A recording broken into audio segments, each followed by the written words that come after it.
Oh, oh, oh, oh, oh, it works. Oh, we're live. Oh, it works. Oh, why was this so hard? This is so hard to do. Oh, motherfucker. We did it. We made it.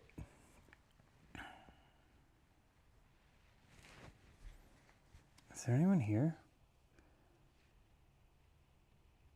Stream settings. Concurrent viewers. One. Oh, I have one person viewing.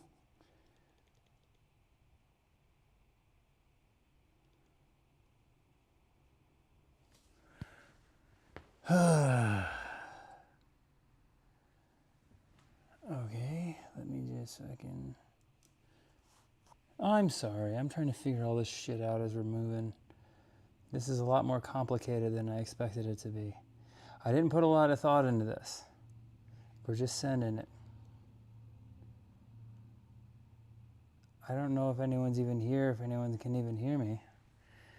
But we're going to do it. I'm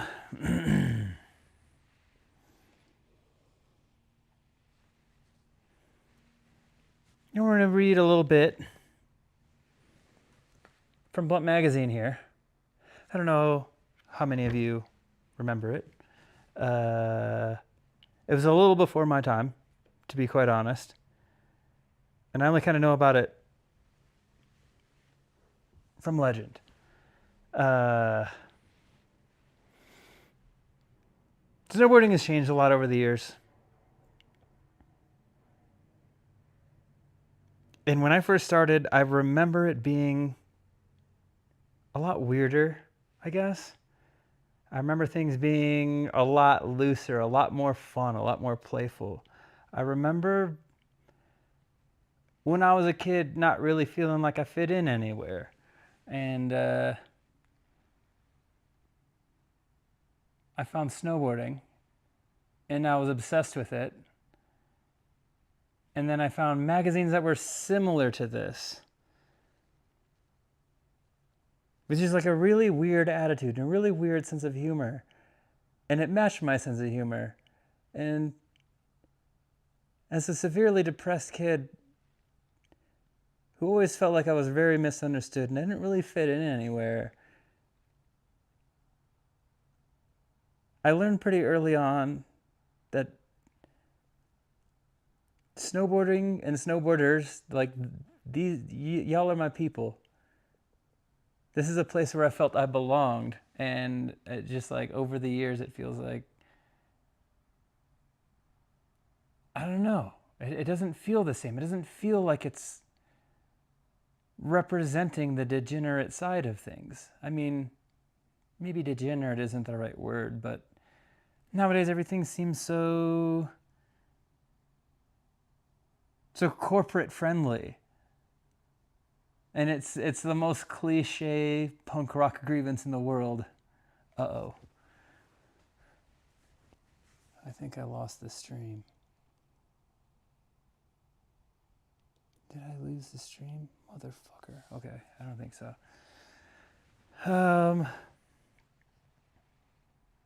So the whole point of starting Cockpit snowboarding to me was because snowboarding is in a weird spot nowadays, it seems like. We don't really have that great of representation. It seems like you either have to be... Like the only stories that I ever see or hear getting retold is either some asshole influencer doing some dumb shit on the hill that has nothing to do with snowboarding. It's basically Mr. Beast who happens... It's basically the case that it's someone who's emulating someone like Mr. Beast who happens to have a snowboard attached to their feet. They're playing an algorithm and they're just happening to attach a snowboard to their feet. And it's either that or like someone with a Red Bull helmet or some crazy contest that is completely unrelatable to most riders. And I just think that, like, back in the day, snowboarding was weirder, and it wasn't something that you could, like, achieve at, and it wasn't something that, like, kids' parents would pay a bunch of money to see them do good at, which I'm a coach nowadays, and I certainly appreciate that side of things. But I think what makes great snowboarders is loving. The best snowboarders are the ones who clearly love the culture behind it too. So, what's my recommended bit rate? Sorry, I'm not very good at streaming yet, and I don't know what's going on here. And I'm already starting off ranting. But anyways, I'm someone who feels we could use a change of pace in things. So I acquired a bunch of old blunt magazines, snowboard magazines from an older era that I think we'll have a whole lot of fun going through together. I have no idea if anyone's even watching this. I have no idea if my audio or video is even working out right now. It's throwing a million fucking errors right now. Not showing me whether or not anyone's actually watching this. I don't care. This is for me at this point. So I'm going to start off by reading the article that inspired this for me. And I want to read a lot more of these in the future, but this is something from Blunt Magazine, sibling magazine, ironically enough, to Big Brother. Big Brother is more or less where Jackass came from. So Big Brother was a skateboard mag. It did a lot of real, wild, and interesting stuff. And Blunt Magazine was the snowboarding version of that. This particular one has an article about Dave England from Jackass fame. Everyone loves Dave England, right? He wrote an article about a trip to Chile that they all went on, and this is kind of what I always knew that Blunt was a magazine, but it wasn't until I picked up this exact one from a friend that I knew I needed to pick up way more magazines, way more issues of this, and just own them myself and try and share that with the world. Anyways, without further ado, I'm going to start reading this. It's just, this is how snowboarding trips used to be. And this is how they can be if we all pull together. All right, without further ado, here we go. Here's the first part. In Chile, the kids beg for money like they do in Mexico. Adam threw a few cents under a parked car just to watch a bunch of them crawl underneath and all that nasty oil. Adam liked this. It was similar to driving remote control cars. But how much control did he really hold over these poor children? To find out, Adam hucked a handful of spare change across 4 lanes of fast-moving traffic. About 9 kids instantly scrambled for the coins, seemingly oblivious to the speeding vehicles. That's when the first casualties of our trip occurred. An 8-year-old girl exploded on the grill of a huge delivery truck going about 70 miles an hour. The driver didn't even slow down. 3 other kids were maimed by some cars, and a young teenager ran out in front of a motorcycle, sending the rider over the handlebars to grind off his face on the rough gravel road. The teen was mutilated quite badly by the front spokes, but he was still alive. The rest of the kids retrieved the small fortune and darted off down some side streets. We just stood there laughing for a while, because we'd just gotten off the plane. No one was expecting that kind of thing so soon. So soon, not so soon. I can't even read right now. Then some Japanese tourists came up and started asking me all kinds of questions, half in Spanish, half in Japanese. Those are 2 languages that you should not mix together. It's like eating chocolate-covered eels. I was looking for something to smash his teeth in when suddenly Tamas grabbed the guy from behind and slit his throat from ear to ear. We stopped at the newsstand and bought some Chilean porno mags called Nuevo Eroticon and Hot Comics. The comic one was all in black and white, so we picked up some colored pencils.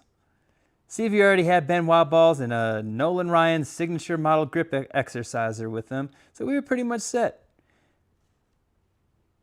We got ourselves some rental cars and drove to the mountains. We played hogs of the road the whole way, sending oncoming cars into power poles and brick walls and even off some cliffs. Stupid peasants. We arrived at the ski area late that night, running over someone's sleeping dog just as we pulled into our hotel parking lot. At the bar inside, we met a group of Brazilian girls. It was nearly impossible to talk with them because they only spoke Portuguese. They kept saying machismo over and over again. Stevie speaks Spanish, which is close to Portuguese. As he interpreted the girls' statements into English, we could hardly believe our ears. The girls were all trying to tell us that they were into sadomasochism. We took our newfound dates to the hotel room, tied them up good, and beat the shit out of them until dawn. We hand-fed them fruit, then went up to check on the mountain. There was a bunch of powder, so we made a day out of it. Then it began to snow. We stayed in our hotel night, toying with the girls and coloring porno comics. Bill was concentrating on the only fat girl we had, which made the rest of us kind of jealous. Her name was Bernie, and she was a beautiful kind of big. Justin turned out to be a classic pervert, rubbing, fondling each of the girls while whispering, "Mommy." The next day, the mountain was all but shut. Only one run was open. That wasn't even steep enough to ride straight with all the powder. We unstrapped and walked down the stupid hill, completely disgusted with the situation. There was too much snow, and it was still coming down. J2 was so angry, he choked one of our submissives to death. We began to dig out our snow-covered rental cars so we could get the fuck out of this quaint little winter town. But to our dismay, we soon learned that a massive avalanche had completely covered the only road out. Here, if I turn this way, can you guys see it? And I say you guys as if there's fucking someone here. There's not. Where was it? Where was I? The bad news brought our blood to a boil. Our blood. We lashed out real hard, like on the girls. Ended up killing all of them within 10 or 15 minutes. That kind of sucked because we still had lots of time with nothing to do. Stevie took this time to begin working out nonstop with the Benoit balls in one hand and the Nolan Ryan signature model grip exerciser in the other. The rest of us were even more jealous than we had been with the Bill/Bernie thing. If one of us got a turn for Stevie, one of us asked for a turn, Stevie would just let out a low, scary growl like he was going to bite. Ready to keep our distance and pretend like we weren't watching. The local road maintenance had no way to deal with such a huge avalanche blocking the road. Also, by the way, let's take a break. This is a pretty, look at this method. That is Dave Sipinuski. His purpose in Chile was to establish a cocaine connection. Apparently he failed. What is this one? Steve alters his appearance wearing a ski cap. Get it? His last name is a verb. Oh, his last name? Get it? His last name is a verb. Oh, they really did. Okay, hold on. Let me take a second. They really fucking did color in. If you look right here, there's a very small excerpt. This is clearly colored in porno. This is some kind of back shots that they colored in. It's all in Spanish or Portuguese. I don't know the difference, to be totally honest with y'all. They really weren't fucking around on that one. Okay, what do we got here? We got a bunch of bullshit in these pictures. This is Twos jumping off something. J2 jumping off without a snowboard even. All right, where were we in our story? Back to the story here. Hold on, wait. Let me check and see Am I fucking even actually live right now? Is there anyone watching this? Someone leave me a comment. Add effects using hand gestures. Oh, this is not going well, boys. Concurrent viewers, 0. I'm gonna suck my own dick on stream. Hold on, let me make sure that this link works. Oh, this link is not working. Hold on. Hold the fuck on.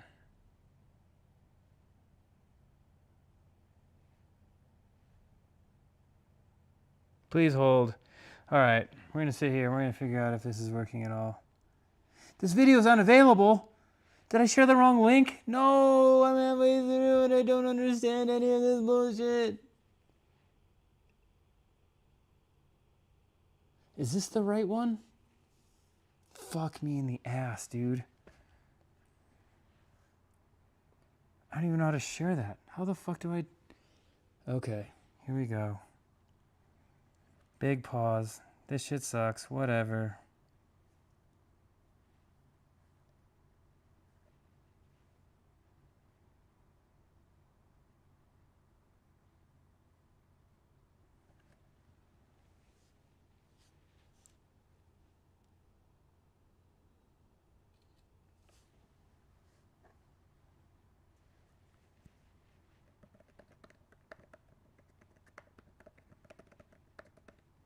I think I messed up the links.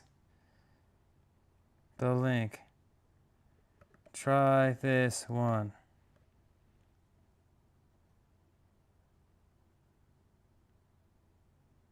Okay. Done with that.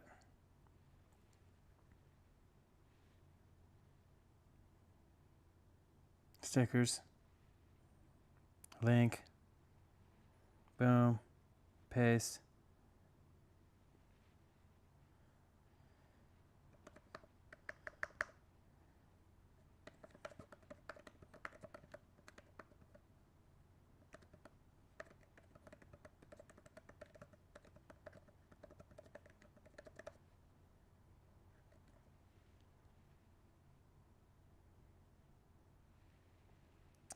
Oh, that's not it either. Okay.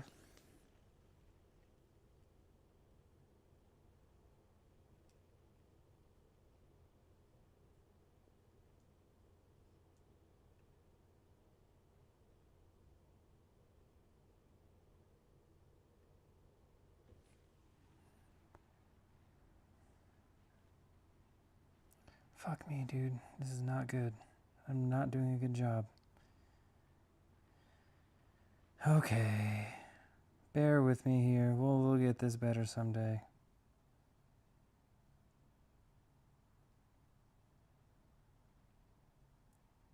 Yeah, of course Jaden Daniels is not happy where he's at.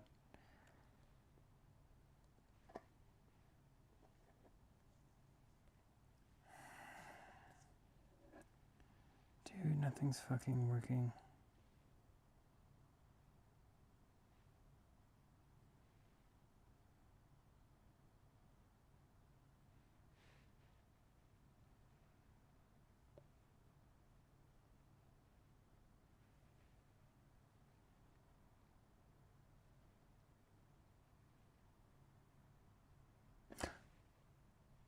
Okay. Okay, it works on my iPad. Poop. Farts. Poop, fart, ass.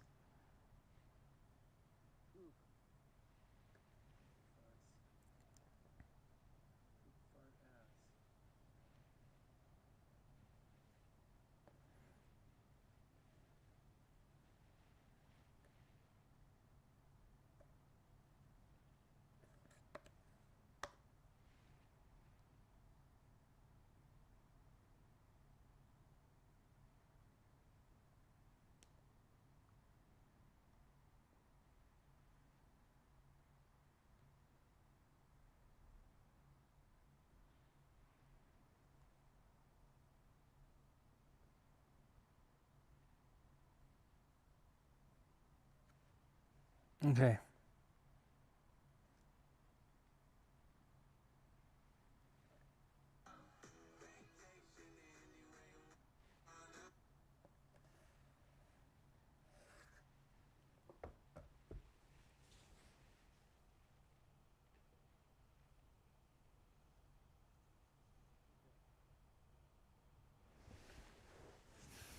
Okay. Well.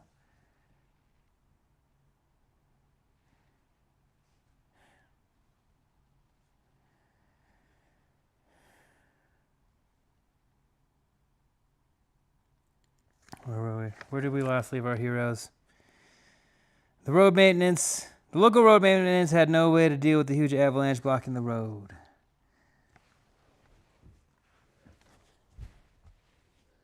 So we were not going anywhere for a while. This was obvious, but we were unaware of the quickly dwindling food supply at the hotel. There was no stores or any other source of food, just the hotel, tires, and too much snow. Am I still hearing from down here? Shut up.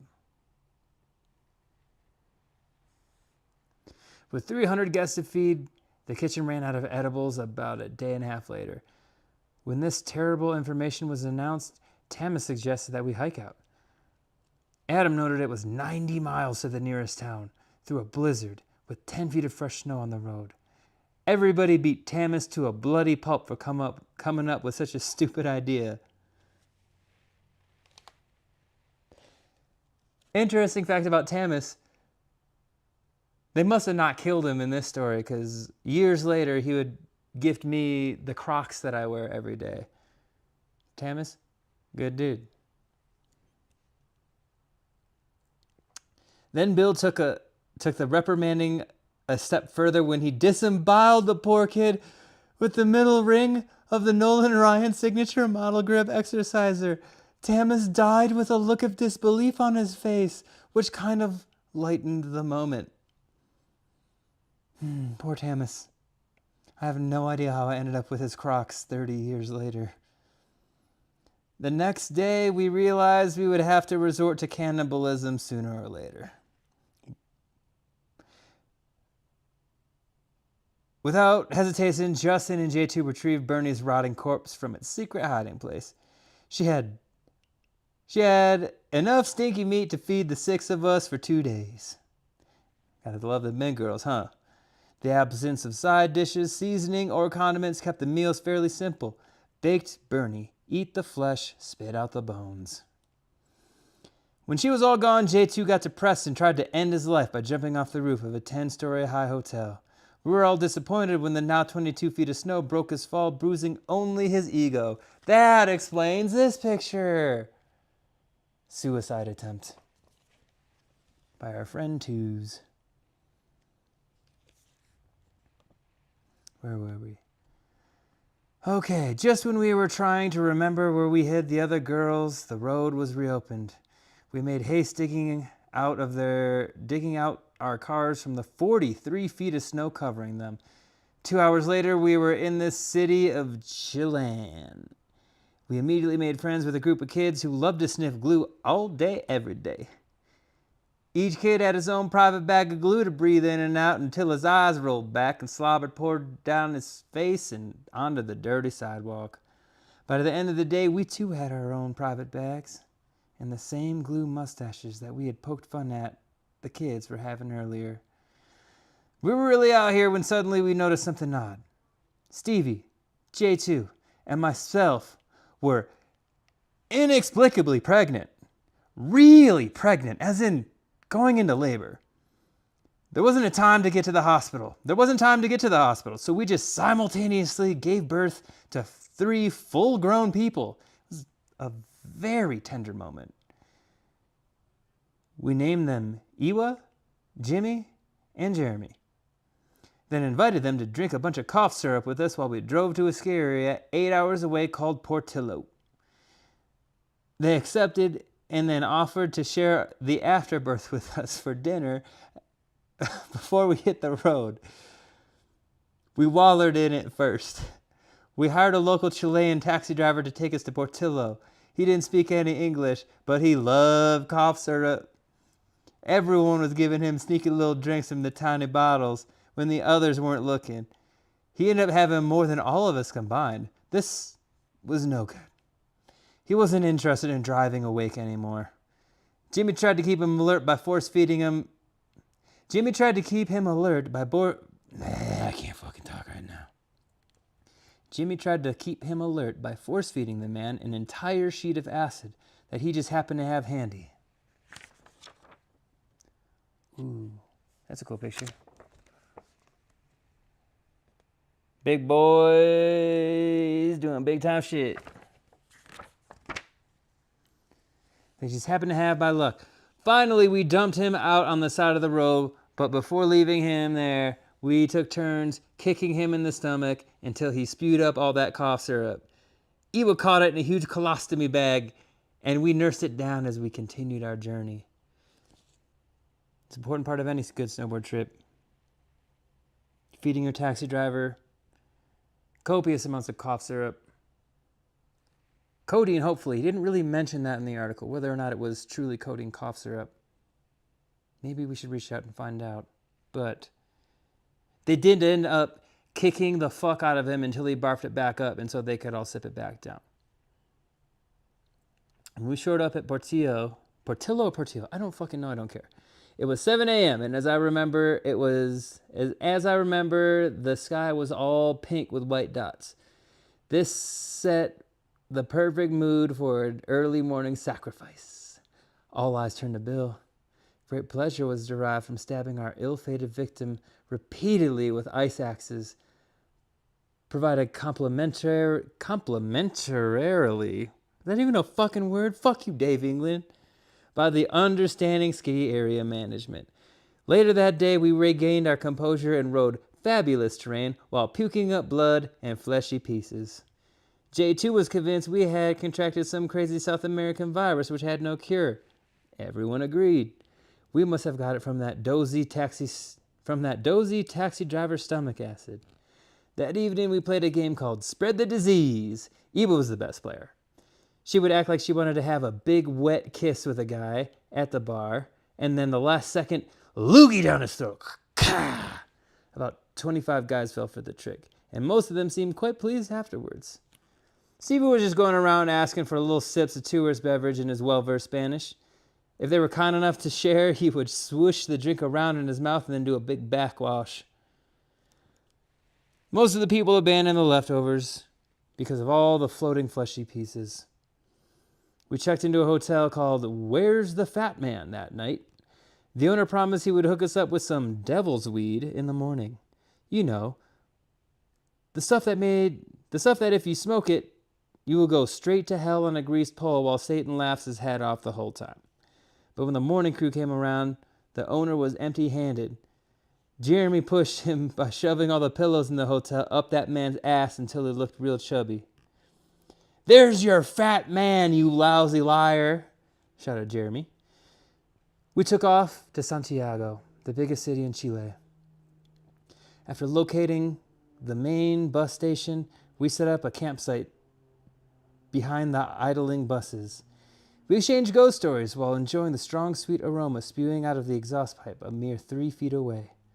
When we came to it, it was decided that our final stop of the trip would be Villa Nevado. I ain't never been to Chile. Someone take me to fucking Chile. Let's recreate this shit.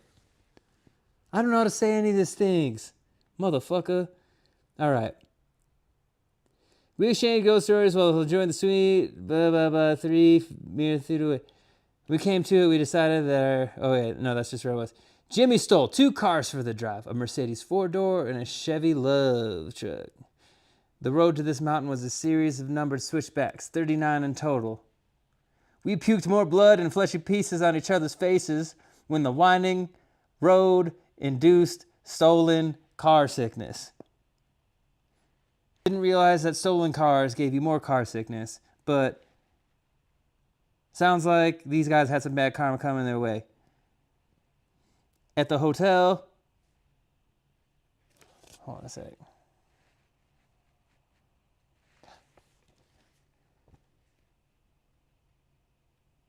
Where were we?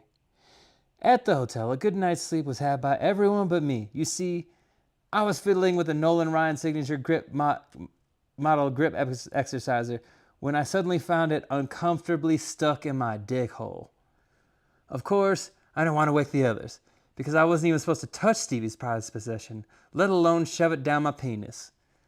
I stayed up all night trying real hard to unwedge the big old thing out of me, but it just wouldn't budge.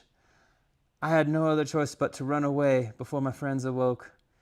And that I did, crying the whole way down that stupid, twisty road.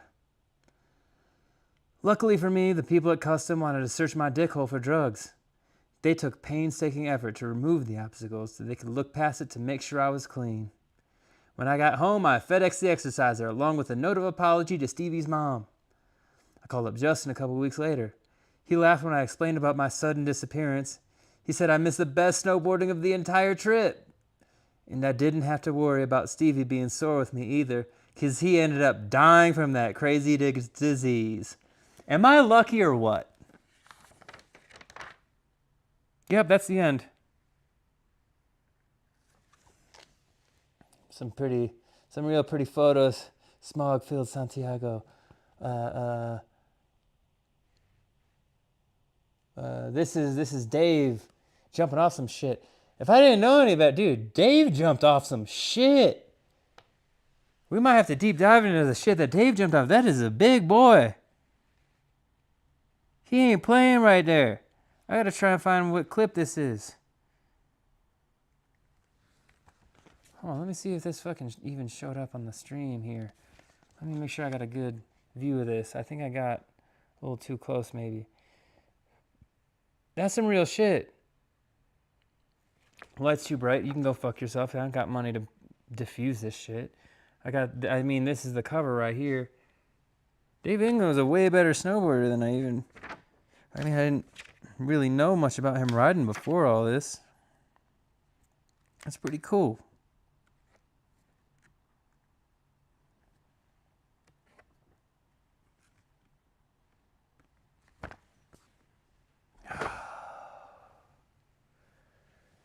Okay, well, what time is it? Should I read more? There's no one even on here. Let me check. 8:55. It took about 45 minutes to do that. Let's see what else is in here.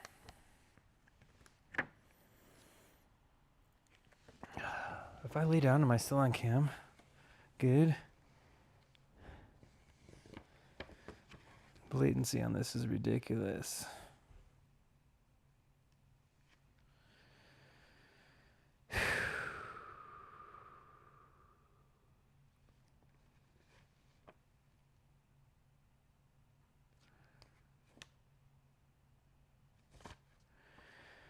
Well, I don't know about you, but that makes me want to go on a snowboard trip where, I just, can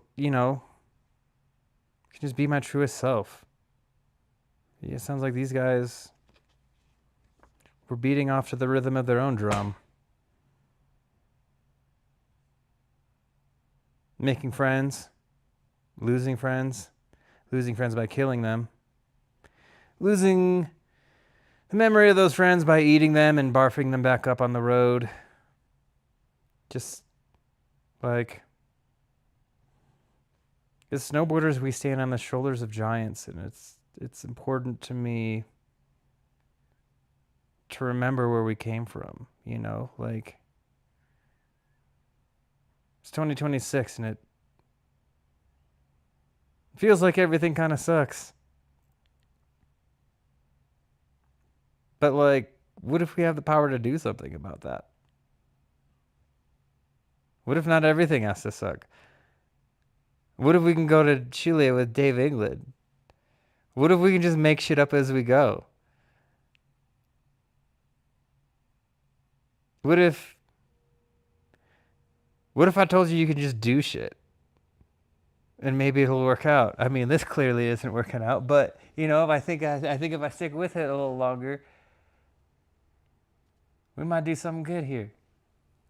And I don't know. I guess I'll end on that note. So, anyways.